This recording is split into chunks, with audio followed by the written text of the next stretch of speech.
paano lagyan ng password protection yung ginawa natin at sinave natin file sa spreadsheet dito sa MS Excel. So, ang gagawin po natin na-open ko na po itong MS Excel na spreadsheet. Bali, pupunta po tayo dito sa file bago save as. So, ayan. So, sa desktop ko naman po siya save.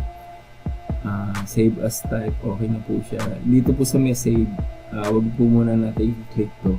Ang gagawin po natin, pupunta po tayo dito sa tools. So, may drop down dito, 4 ang lumabas. Pupunta po tayo sa pangatlo, dito sa general options.